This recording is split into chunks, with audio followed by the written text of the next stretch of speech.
Est-ce que ça vous est déjà arrivé de terminer un livre, de le refermer, et une semaine plus tard, impossible d'expliquer clairement ce que vous avez lu? Rassurez-vous, vous n'êtes pas seul, ce n'est absolument pas un problème d'intelligence, et c'est même parfaitement normal.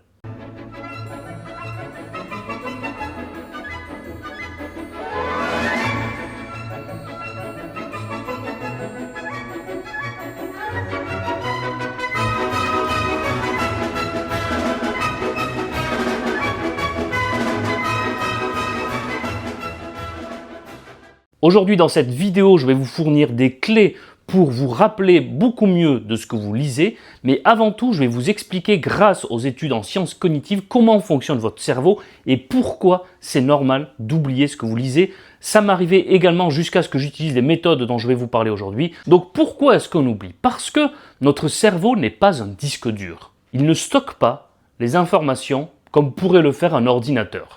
C'est ce qui distingue donc l'intelligence artificielle, l'intelligence informatique, de l'intelligence humaine. Notre cerveau reconstruit les souvenirs.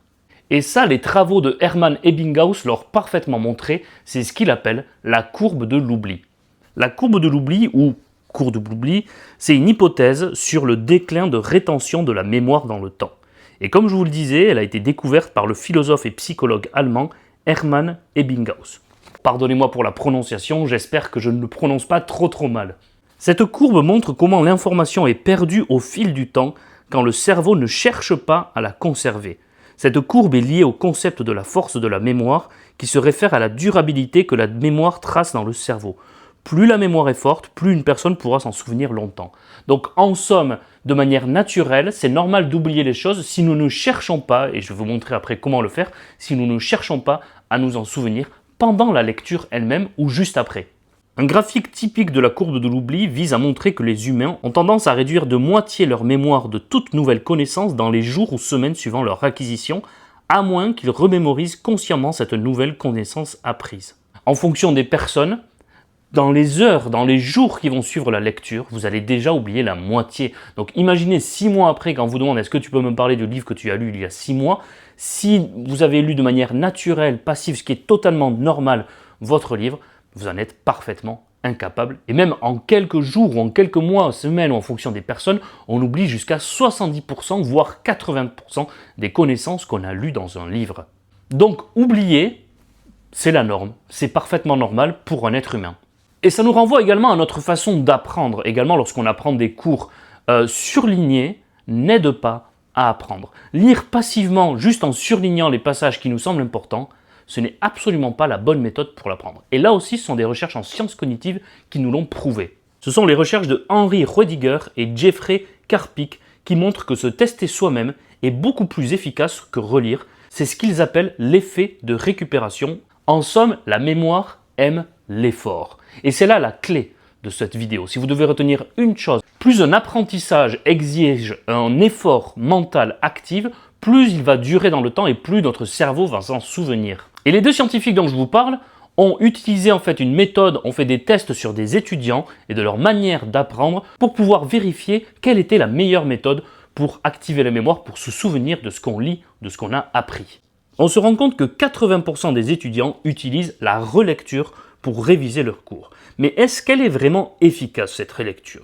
Pour répondre à cette question, il faut savoir que lorsqu'on lit un cours, on encode l'information. Puis quand on passe un examen ou qu'on met la connaissance en pratique, on récupère l'information. C'est le fameux effet de récupération. Donc le stockage se situe entre les deux, entre l'encodage et la récupération. Comment ça se passe entre les deux? C'est donc l'opération d'encodage qui est la voie royale pour bien mémoriser les informations et pour maximiser l'apprentissage pour l'examen. Et pour vérifier si la relecture permet de rendre efficace l'encodage, on a réalisé une expérience scientifique. Elle a été effectuée en 2006 par les scientifiques donc Karpik et Roediger. En somme, ils ont pris deux groupes d'étudiants. Ils ont eu le même cours. À un groupe d'étudiants, on leur demande de relire le cours.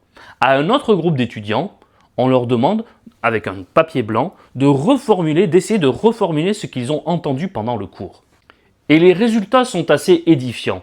5 minutes après ce fameux test, ceux qui ont relu se souviennent beaucoup mieux, à des proportions 80% de mieux, que ceux qui ont eu le papier blanc pour essayer de reformuler le cours. Donc on pourrait penser, bon, Ben, en fait, la meilleure méthode, c'est la relecture. Sauf que dans la vie, et notamment nous, pour se souvenir de nos lectures, mais également lorsqu'on est étudiant, ça ne se passe pas 5 minutes après, l'objectif n'est pas de nous souvenir 5 minutes après. Donc ils ont refait un test en faisant beaucoup plus tard. 2 jours après, seulement 2 jours après, la courbe s'est inversée, c'est déjà ceux qui ont eu à reformuler qui ont des meilleurs résultats que ceux qui ont relu.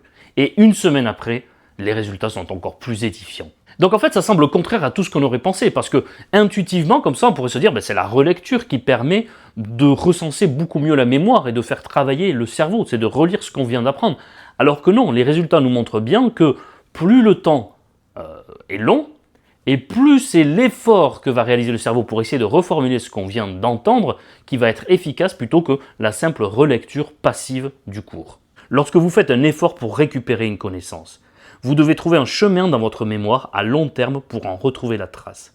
C'est cet effort de récupération qu'il faut consolider, et quand vous réfléchissez au sujet étudié, vous multipliez et vous consolidez les chemins qui mènent à la connaissance. Donc dans votre cerveau, en fait, il y a une sorte de chemin qui se trace pour essayer d'accéder à l'information, alors que lorsque vous relisez simplement, vous l'avez de suite accessible.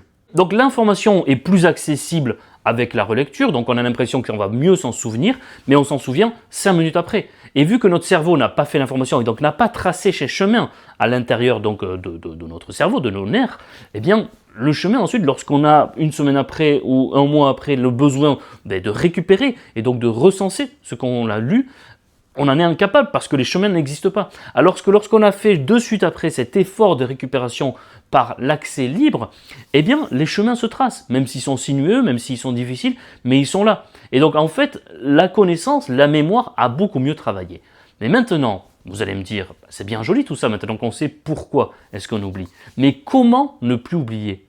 Comment réaliser cet effort de récupération? Eh bien c'est là que moi j'arrive et je vais vous donner 10 indices, 10 méthodes qui permettent de mieux vous souvenir de ce que vous lisez. Mais avant de vous donner ces méthodes, rappelez-vous, j'ai un petit cadeau pour vous. Comme vous le savez, je suis en partenariat avec le site Recycle Livre. Recycle Livre est un site français, écologiste également, parce qu'il permet de recycler des livres que vous lui envoyez. Grâce au lien que je vais vous envoyer, que je vais vous mettre dans la description de la vidéo, vous pouvez aller sur le site Recycle Livre, faire vos achats, et avec le code promo qui apparaît également dans la description de la vidéo, vous aurez 20% de réduction à partir de 20 € d'achat. À partir de ce lien, lorsque vous faites des achats, 10% du montant de vos achats et permettre de contribuer aux frais de cette chaîne sans, et ça c'était très important, sans que ça ne vous coûte rien à vous. Donc, un geste pour la planète, un geste pour votre bibliothèque et puis un geste pour Cosmos Littéraire. Première méthode, ayez une intention claire avant de lire. Demandez-vous pourquoi vous lisez ça, quelle est votre intention. Votre cerveau va beaucoup mieux se souvenir de quelque chose s'il sait pourquoi il le lit. Vous me direz, parfois on lit juste par simple divertissement. C'est déjà une utilité, c'est déjà un but. Vous lisez pour vous divertir. Donc vous savez pourquoi vous lisez. Mais c'est important à chaque fois de vous dire pourquoi je le lis, qu'est-ce que je veux en retirer. Et lorsque, par exemple, vous relisez des cours, c'est de savoir pourquoi. Qu'est-ce que je vais en faire en fait à chaque fois? De cette information, qu'est-ce que je peux en faire? Dans un devoir, comment je peux l'utiliser? Et pas simplement juste le relire. Et vous allez voir que votre cerveau, avec cet effet de cause à effet, donc de pourquoi l'utiliser, cet effet d'utilitarisme de la lecture, vous allez voir que votre cerveau va ensuite associer ce qu'il a lu à l'objectif, et c'est ensuite, une fois qu'il va retrouver l'objectif, qu'il va pouvoir retracer le chemin qu'il a déjà parcouru. Deuxième méthode, lisez moins vite, mais réfléchissez plus. Si vous avez une lecture exigeante, un livre qui n'est pas forcément évident, donc vous vous dites, il y a beaucoup de personnages, il se passe pas mal de choses, ça va être difficile de vous en souvenir. Mais ne vous précipitez pas dans votre lecture. À la fin de chaque chapitre ou à la fin de chaque partie, posez-vous, demandez-vous qu'est-ce qui s'est passé, quel personnage a eu un rôle important dans ce chapitre, pourquoi, où est-ce qu'on en est, quels sont les enjeux pour la suite, bref, vous posez, réfléchissez, agissez. C'est cet effort-là qui va vous permettre ensuite de mieux vous souvenir de ce qui s'est passé parce que, par exemple, vous lisez un livre avec plein de personnages, avec une intrigue plutôt complexe, vous laissez 3 jours après avoir lu de manière un peu précipitée et sans vous poser et sans surtout réfléchir à ce que vous veniez de lire, vous lisez, vous posez, vous passez à autre chose, et bien 3 jours après, lorsque vous allez le reprendre, même à peine 3 jours après, vous n'allez pas forcément vous souvenir de ce que vous avez lu, et ça ne va pas sembler évident, et ça ne va pas être évident ensuite de lire la suite et de comprendre ce qui se passe, parce que déjà vous avez oublié ce qui s'est passé avant. Troisième effort, troisième méthode, résumez ce que vous venez de lire. Soit à la fin d'une partie, soit à la fin d'un chapitre, ou à la fin du livre, vous prenez, et c'est cet effet de récupération dont je vous parlais tout à l'heure, l'accès libre, vous prenez un papier, un stylo, et vous essayez de marquer, vous essayez d'écrire ce que vous pensez être le résumé de ce que vous avez lu. Écrivez avec vos simples mots. C'est à partir du moment où j'ai commencé à vouloir résumer, à vouloir écrire sur des simples carnets, juste après la lecture, vraiment sans rien lire d'autre à côté, juste après la lecture, je prenais un carnet et j'écrivais une sorte d'article. Ça m'a donné ensuite de le faire. Et depuis que j'ai cette chaîne YouTube où je sais que lorsque je lis, je vais devoir ensuite venir vous en parler et expliquer et donner mon avis, je me rends compte que je me souviens beaucoup mieux de toutes mes lectures que j'ai lues depuis 5 ans. Alors qu'avant, même 5 mois après, et je me souviens, en fait, je vois que des livres que j'ai lus avant la création des Mémoires d'Adrien puis de Cosmos littéraire, je les ai oubliés. Il y en a certains que j'ai complètement oubliés. Alors que ceux que j'ai lus depuis la création du Cosmos littéraire, donc depuis 5 ans, je m'en souviens parfaitement de tous. Et ça, c'est pas anodin. Ça veut dire que mon cerveau ne lisait plus avec la même intention et avec le même effort de récupération. Quatrième méthode, utilisez ce qu'on appelle la technique Feynman. La technique Feynman, c'est quoi? C'est de résumer votre livre, d'essayer d'expliquer, vous vous mettez face à un miroir ou face à une caméra, et vous expliquez votre livre comme si que vous vous adressiez à un enfant de 10 ans. Voilà. Et pas seulement votre livre, le cours également. Moi, je faisais ça parce que je faisais ma thèse, c'était une méthode qui m'avait été donnée, et c'était vraiment génial. Parce qu'après, je voyais qu'une fois que j'avais trouvé la manière de résumer, d'expliquer ce que je voulais démontrer dans ma thèse à un enfant de 10 ans de manière très simple, après, c'était beaucoup plus facile pour moi de le démontrer avec des termes juridiques et scientifiques. Cinquième méthode, faites des notes intelligentes. Et de la même manière pour ceux qui révisent des cours. Surlignez partout, faire des fiches, vous voyez le principe des fiches. Tout le monde et c'est un peu la mode de faire des fiches de partout, écrire des fiches interminables où on n'y comprend rien. Faites plutôt quelque chose d'intelligent et d'intelligible. Voilà, des questions, des connexions, des mots-clés, quelque chose qui vraiment permet de suite capter l'essentiel et ensuite d'améliorer cet effet de récupération. Parce que tout surligné, et à la fin finalement où quasiment tout est surligné, en fait c'est le meilleur moyen pour tout oublier. On ne peut pas se souvenir de tout. Et de même que de faire des fiches qui sont finalement presque aussi illisibles que le cours en soi, vous donnez cette fiche à quelqu'un, et ça c'est un très bon test que je faisais moi quand je faisais des études, vous donnez votre fiche à quelqu'un, s'il n'est pas capable de les comprendre, s'il n'y a que vous qui puissiez la comprendre, c'est qu'elle n'est pas claire et que vous allez apprendre de manière incorrecte. Alors sixième méthode, quelque chose que beaucoup moins intuitif, on pourrait penser pas évident, mais de relier ce que vous lisez à votre vie, à votre expérience. Et c'est pas du tout égocentrique que de fonctionner ainsi, mais c'est que notre cerveau adore tout ce qui fait partie de l'expérience, tout ce qu'il a expérimenté, de ce qu'il a connu, lié aux émotions de la vie, à des expériences, à des anecdotes. Votre cerveau va beaucoup plus se souvenir à partir d'anecdotes personnelles. Votre cerveau, c'est Narcisse, c'est un égocentrique, il pense qu'à lui, et il est là pour ça d'ailleurs. Donc, ce que vous lisez, peu importe quoi, si vous arrivez à le relier, même dans un roman, ou dans un cours, ou dans un essai, un article, à le relier à vous, à ce que vous avez vécu, à ce que vous avez connu, bingo, vous allez beaucoup mieux vous en souvenir. Septième méthode, une fois que vous avez pris des notes sur un livre, n'hésitez pas à en revenir quelques jours, une semaine après, un mois après, de les relire et de vous dire, bien, est-ce que ça me parle ? Et comme ça, peut-être que les premières fois, ces notes-là vont vous sembler inintelligibles, vous allez parfois rien avoir écrit, mais si grâce à ces notes, ensuite, il y a plein de choses qui se réactivent, et normalement c'est le cas, une fois que vous aurez bien compris le système des notes, à quoi elles servent, et comment vous, votre cerveau, peut faire en sorte qu'elles soient le plus efficaces possible, vous allez voir que de simples notes, vous allez ensuite les relire une semaine après, et il y a presque tout le livre qui va se réactiver dans votre mémoire, c'est ce fameux chemin, c'est ce fameux effet de récupération, le chemin va être tracé, et les racines de l'arbre vont être fluide. Alors qu'au début, évidemment, les racines de l'arbre vont être un peu coupées, il va y avoir des creux, des blancs, les racines vont se couper, c'est logique, là aussi c'est normal. Avec ces méthodes-là, ne vous dites pas en essayant une fois, deux fois, trois fois que ça va être voilà, une recette magique, et de suite vous allez vous souvenir de tout. Le cerveau, il a besoin d'efforts, de revenir dessus. Huitième méthode, transformer l'information en action. C'est ce qui peut sembler le moins intuitif là aussi, un peu comme la précédente, mais je trouve qu'elle est parfaitement efficace. Si une information que vous avez eue, vous la mettez en action, par exemple quelque chose, je sais pas moi, de pratico-pratique, vous le mettez en action de suite, ou même, je sais pas moi, un roman, vous le lisez en lui associant une action particulière. Je sais pas moi, vous le lisez et juste après vous faites une action, et en fait vous allez associer cette expérience de la vie à la lecture. Et alors ça peut sembler un peu plus brouillon, mais c'est franchement très efficace. Et moi, je me rends compte que les livres audio que j'écoute, parfois, je m'en souviens mieux que les livres lus. Parce que le livre audio, on l'associe à ce qu'on fait. Je peux vous dire toutes les conditions dans lesquelles j'ai écouté certains livres audio. Toutes, depuis que j'écoute des livres audio. Et en fait, je me rends compte que j'associe comme ça certains moments où je les lisais à certaines périodes. Et en fait, pas seulement à ce que vous avez vécu, mais à ce que vous vivez au moment où vous le lisez. Et c'est peut-être avec un livre écrit, vous l'avez lu à un moment où vous faisiez ça, mais associez-le, faites l'effort, dites-le vous, exprimez-le explicitement. Et vous allez voir que votre cerveau ensuite va mieux se souvenir de ce que vous lisez. Ça fonctionne comme ça, hein. L'effet de récupération, c'est pas une baguette magique, c'est vraiment quelque chose qui exige de l'effort mental. 9e méthode, enseignez ce que vous venez de lire à un ami, à votre partenaire dans la vie. Je constate que je me souviens beaucoup mieux des livres que j'ai lus lorsqu'ensuite j'en ai parlé avec Adeline, qu'on en a débattu, qu'elle me dit « Tiens, tu me dis ça sur ce livre, mais tiens, c'est marrant parce que moi, ça me fait penser à ce livre-là. » Et donc après, on échange sur les livres qu'on a pu lire, nous, particulièrement, qu'on n'a pas forcément lu en commun. Et je me rends compte que je m'en souviens beaucoup mieux aussi.